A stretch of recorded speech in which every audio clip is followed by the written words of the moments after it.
Okay, so Lorenzo, we really appreciate you, joining the Rising Champions podcast here as a part of the Champion Mindset Group. Certainly got a lot to cover. I'm sure we'll get to making fun of me for my awful golf swing, but first and foremost, how's the swing looking for you? So far this season, got to believe it feels good to have the weather warming up here. Yeah, I love the weather right now. It's been really nice and sunny, which we've been having like rainy weather lately, so it's a good break. And the game has been it's been up and down, but today I've been able to play well with Coach Novetsky, and I put out a good score today just for 9 holes, and I put it together. So. Yeah. Well, it's good to see you again, Lorenzo. Yeah, Lorenzo and I played today. And man, it's a good time watching him hit the ball, Kyle. I mean, this kid just hits bombs, as Phil would say. I mean, hellacious seeds, as Phil would say, right? And man, it was really interesting. And talk about golf swing. He saw the bad side of mine today for sure. I was left all day off the tee, and thank goodness he's got those young eyes that can find the ball for me. But it was really fun to be out there with him and just see the work that we've done really, take root in what he's doing. So we spent a lot of time today kind of going over some fundamentals of the mental game, and we'll get into more of that as we talk more. But Lorenzo, the first thing I want to ask you is just maybe give us a little history lesson on you and kind of where do you live, where do you go to high school, how'd you get into golf, those kind of things. Yeah, so currently I'm at Brother Rice, and I love it. I was thinking about going to NDP, but what sold me to go there was when I shadowed. It was a lot more calm and collective at Brother Rice. I saw NDP more like, I don't know how to say it, but like chaotic for me. So that's what sold me to go there, and I enjoyed my year so far, even though this quarantine thing kind of messed it up. But yeah, I enjoyed my year, and so I got into golf. It actually started when I was around one and a half. My dad told me that he was watching golf, and I had this little stick in the house, and I would try to copy what was on the TV. And he's like, you know what? I'm going to try to give him plastic clubs to see if he actually makes contact. So he gave me plastic clubs, and I was making contact. Then he upgraded me to metal golf clubs. And there's actually a video on YouTube of me hitting when I was 2 years old with little golf clubs at CJ Barrymore's. And from there, it was history. Wow, sounds pretty familiar story, doesn't it, Kyle? Yeah. Heard that story before somewhere. Some other guy he was little watching his dad play. Very interesting. So currently you're playing, you were going to play high school golf this spring, and obviously that got shut down. But you've played in tons of tournaments all over the country. So tell us about, where you play and the level of competition and things like that as you've come up through the ranks. Yeah, so I play at different levels of tournaments. I'd say that the more casual ones are in Michigan. And then I play more competitive ones, such as ones in Pinehurst, like the U.S. Kids World Championship. And there's tournaments in the middle where it's competitive but not casual, where it's like Kentucky or Indiana, Georgia, some in Florida. So we just we're spread all over the U.S. So. So clearly, the physical ability is not a problem, for you hitting bombs off the tee. And, Doc said that you had a birdie and a bogey. So, shot even, for the round, earlier as you guys were playing together. But utilizing, I guess your mind and the pressure maybe that comes with playing with a bunch of other kids from all over the country of different, various levels of skill. How do you go in? Are you a little intimidated? Are you confident? How do you kind of navigate your way through that, I guess? So I just focus on myself and what I can do, because, it's one of the controllables. You can only control yourself. And I do see there is a little bit of intimidation if you know who you're playing against, if their reputation is like really good and that they're known to be one of the best players. But I've learned to, ignore that and just focus on beating yourself today. And yeah. Sounds amazing. So let's go back a little bit when we first got together.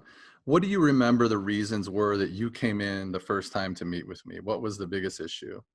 I was having trouble, my parents think of me as a perfectionist, and I see that in myself too. I want everything to be perfect. And if I don't hit a shot the way I wanted to, or if I get unlucky and it bounces away from the hole, it bounces into trouble, I get hard on myself, and it's really taken a toll on my game at that moment. So we heard about you, and we tried you out, and it actually was a very big improvement to my game. I was able to stay calm throughout my rounds, and it also helped me in other stuff in life too. So I appreciate that feedback, and I can just say it's a joy working with Lorenzo. He's a great listener. He's very coachable. He's a great young man, great family as well, very supportive. So there's always bigger and better things for you down the road as well. So you mentioned you're really hard on yourself, or you used to be, and your parents see you as a perfectionist. And just for the listeners too, that being a perfectionist as a high level athlete is not necessarily a bad thing. But we got to be careful of not being perfect with our outcomes, right, Lorenzo? The things that we can't yes. control, but being perfect with our process. So with that in mind, talk to me a little bit about which aspects of the mental game have been the most important for you, as it relates to being perfect with those processes. Yeah, so the most important parts of my mental game is, I'd say, about thinking about what you can do, like the uncontrollables and stuff. And if I still get mad and I still think about what I can't do, and I'm getting to the point where I'm losing it, you taught me how to let it go, like watching the piece of grass fly away. Just take your emotions. And then also my focus bubble, where you only focus on yourself, even if you're playing against other people.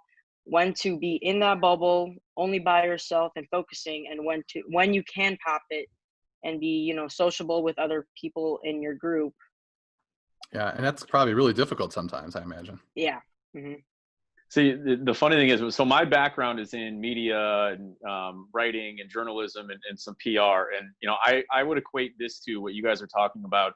Don't let a one-day story turn into a two-day story, meaning you need to handle that story, whether it's good, bad, otherwise, handle it immediately, get out in front of it, and hopefully things settle and you can move on from it. That's literally what it is when you hit a bad shot. Say you got to get out of a bunker, but you know what you're thinking about? You're thinking about that 150-yard, 9-iron that you accidentally push directly into that, sand trap. And suddenly you're not focused on the sand save. You're focused on trying to get that shot back. So is there a tell, or, I don't know, something, maybe a trigger for you where you can, whether it's breathing, whatever it might be, where you can immediately just move on and focus on the task at hand? I do take some deep breaths. They do help calm me a lot. And then, as I said earlier, I have a technique where if I'm really mad and I really need to flush it all away, I take pieces of grass. I just take it up, and then I would let it go and watch it go away. And as I watch it fly away, I'd attach my emotions to them, and it actually works. That's amazing. It's a great strategy that we worked on a lot. Yeah. So you had one big win last year that I want you to tell the story about. And correct me if I'm wrong, but it was the Big Blue tournament down in Kentucky, where you were up against an 18-year-old, and I think you had to go into a playoff too. That was in Kentucky, but there was no playoff. The recent University of Kentucky, but I did lead the whole tournament, 18 and under. So it started off, it was a 2-day tournament in Kentucky. It was at the university course. And the first day I shot, I don't know if it was 74 or 73, but I was behind because the leader was 1 under or something. So I knew that I had to catch up on the second day. And I was paired up with him. So there was a little bit of intimidation on how he can shoot under par. So that was there, but I was able to block it out. And so during the round, I just started making birdies, and I just stayed in my bubble, didn't focus on what he was doing. if he was messing up or if he was making birdies. And I ended up shooting 5 under on the last day. So, yeah, and I just focused on beating myself. I made a goal to shoot around 2 to 3 under just to give myself a chance, and I beat it.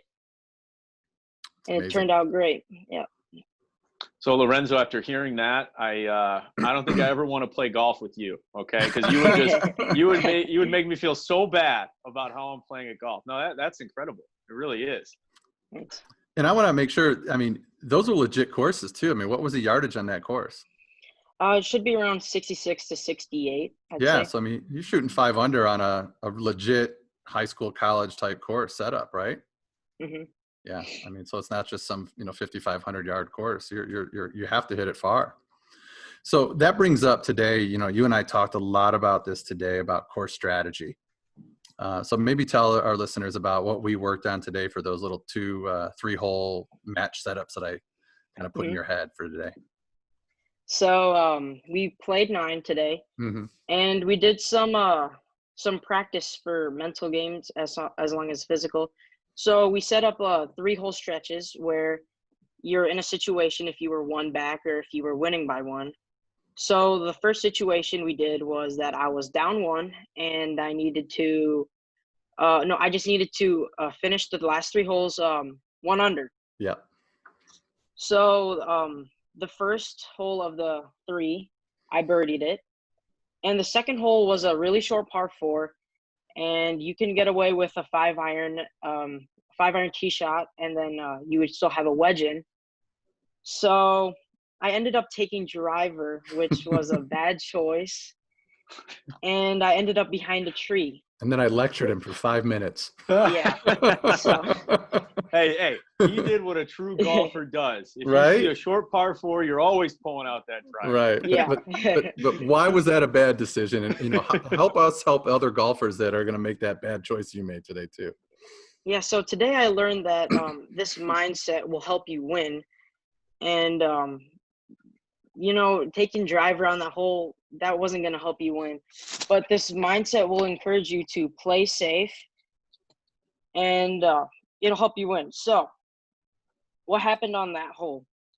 I ended up behind the tree, and I punched out, and I ended up in the rough, and I couldn't up and down for bogey. So basically, that birdie I just made was for nothing. So we ended up on the last hole of the 3 holes, and it was one of the hardest holes on the golf course. And I'm like, oh man, why did I do that? I should have just played safe with the 5-iron. So I regretted it greatly. And so the next hole, I really had to focus because I knew I was not going to lose this.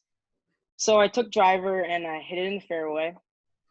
And then I hit a good 9-iron, which left me about, I'd say, 15 feet or 10 feet, something like that. And it wasn't a gimme, so I had to work it was for legit. it. It was like 8 to 10 foot. Yeah. So I focused a lot, and I breathed, which calmed me of my nerves. And I put a good stroke on it, and I made it. So. Yeah. And both arms went up like you just won the U.S. Open. And I thought, what was also important about that putt, Lorenzo, was I think we talked about, like, let's not overanalyze this putt, even though it's for the it's for the win here. But we still have to stay with our normal routine, because when you go outside of that normal routine, you're going to create more nerves because your body is going to ask, like, well, why is this different? And you're out of sync. So I think it's important in those pressure situations that you trust the process that you always use and just execute it to the best of your ability. Don't overdo it. You see this on the tour all the time. These guys that, must make putts, and they go around in circles and look at it from every other angle, and they normally don't do that. And then they always come up short, or they hit it long, or something, sometimes they make it, obviously. But I think it's important to stick with the process that got you there to begin with.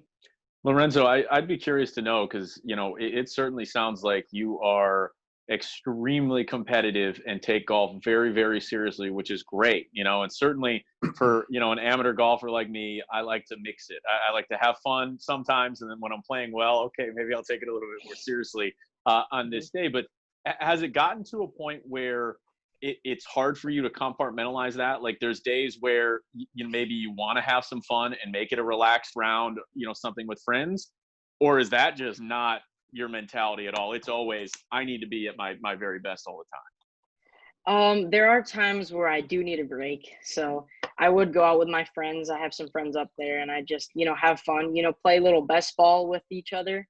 Yeah. And, be competitive there. But I do, if I know I have a tournament coming up, I do like to practice focusing as much as I can. So if that means talking to my friends and telling them, hey, you know what, I need to practice today. Let's focus and try to play good. I'll tell them, and I'll make sure I get that focused around that I really need to prepare myself and, give me that confidence for the next tournament. Yeah, and I think something you said there is really important, Lorenzo, about your friends, because I talk to a lot about my higher level athletes like Lorenzo about your inner circle. And, the old adage that you're going to be the average of the people you hang out with the most. And those people you hang out with a lot need to understand what your goals are. And so it sounds like your friends get it, that, hey, it's like, hey, I got a tournament coming up, so I'm not going to see you guys for a couple of days. I got to really hit the range and really work on my stroke and get my putting and chipping down, and make sure I'm getting to bed on time, so I can't go to this party or this school dance or this social function because I have certain goals. And if you have friends that say, hey, that's cool, we get it, those are great friends. But if you have friends that are saying, oh man, you're never going to make it in pro golf, why are you wasting all that time? And that's just because they don't want to put in the work like you are. And so those aren't the people you need to be hanging out with anyway. So I'm glad to hear your friends get it and they understand, because those are the kind of people you want in your entourage down the road for sure. You mentioned goals, Doc, and I got to believe you have, Lorenzo, a lengthy list of goals and things you want to accomplish in your life and in the game of golf. Have you, I don't know, sat down and really thought about, written down, almost gone through like, okay, this year, this is what I want to accomplish. By the time I graduate high school, this is what I want, college. Have you thought about, all that? Yeah. So my goal for high school, since we didn't have this season, is to win the 3 state championships that we have left, earn myself a state champion individually. And then after high school, I just want to make the varsity team for golf in a D1 college somewhere south. So I know that'll be challenging, but it's a challenge. And then my ultimate goal is to make the PGA and become a pro and earn money while having fun playing golf. Yeah. And I have no doubt that he can do it. Yeah, we spend a lot of time on setting goals with Lorenzo, and you'll hear this many times on the podcast, how we break goals down into ultimate performance and process goals. And so, his ultimate goal is to be a pro golfer and win a lot of tournaments out there. And his performance goals in the near future, like he said, is high school championships and things like that with his team and individually. But the more important goals are the process goals, right, Lorenzo? I mean, that's what we talked about, the things you can control. So maybe as we wind up here, help our other listeners, young aspiring golfers, know, what do you do every day to be as good as you are? Because you didn't just roll out of bed and you were amazing. You put thousands of hours of work in. Mm-hmm. So ever since I started playing a tournament, I think it was since 6. So we would just hit range balls almost every day in the summer. Mm-hmm. And then during the winter, we would either go to CJ Barrymore's in the Dome, and then later on in my life, I would have this little net at our house, and I would just constantly hit golf balls. But of course, school gets in the way sometimes, and you got to take breaks. So school's tough, but so gradually in the winter, I would take some breaks off just because of school. But summer that's the season where I focus on getting my game together and being as consistent as can be. I try to get out there every day of the week, but some golf, you still need a break. Mm-hmm. You can't just play constantly every day. Right. So, mm-hmm. Who are, you're a little bit younger, but who are, some of the guys that you really grew up following? Like, do you know, as much as there is to know about, like Tiger, or was there somebody else? Was Rory a guy maybe as you were growing up that was starting to emerge, a younger guy? Is there somebody that you really follow and you're attracted to? Mm-hmm. Yeah. So when I was young, I started watching golf. Well, I started watching golf later in my life, like really watching. And I started following Jordan Spieth when he emerged. And I just saw his how he was successful. And I really wanted to do that. I think that, I mean, I can relate with our swings that we both have a chicken wing swing, if you'd say. And that's another thing. Like, I can relate a little bit to him, and I like his success, which I really want to follow. And, you know, those are my dreams. I want his success and his accomplishments. That's right. All right. Well, thank you so much, Lorenzo, for being on. Is there anything else you want to say to other golfers, or about the mental game, about practice, anything like that? I just want to remind you that if you don't know, you need to practice more on your mental game. Like, I think you heard, earlier. I promise I didn't tell him to say that. No, well, you taught me that.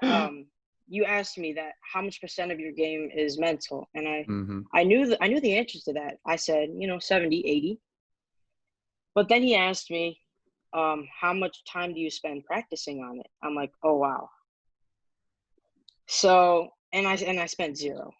So I realized there what I really need to do, and it's not just practicing the physical, but mentally it's a big thing, because sometimes you can lose your mental ability. So you just got to make sure, like you can lose your swing in golf if you don't practice for a while. Trust me. So you just, yeah. Me too. So I just make sure you practice both sides consistently, and that'll set you up for success. Awesome. All right. Well, Lorenzo, we appreciate the time. We'll continue to follow your journey. Are you on social media so we can kind of keep tabs on you and what you're doing? Yes. Awesome. Where can we find you? Lorenzo_golf 928. Beautiful. All right. Well, we look forward to seeing that. Best of luck, with all your goals and everything. I'm sure we'll have to get out and try to play. You can critique my swing and my mental game, at some point here in the near future. Thank you. We really appreciate it. All right. Thank you. Good to see you, Lorenzo. Take care, buddy. All right. See ya. Bam.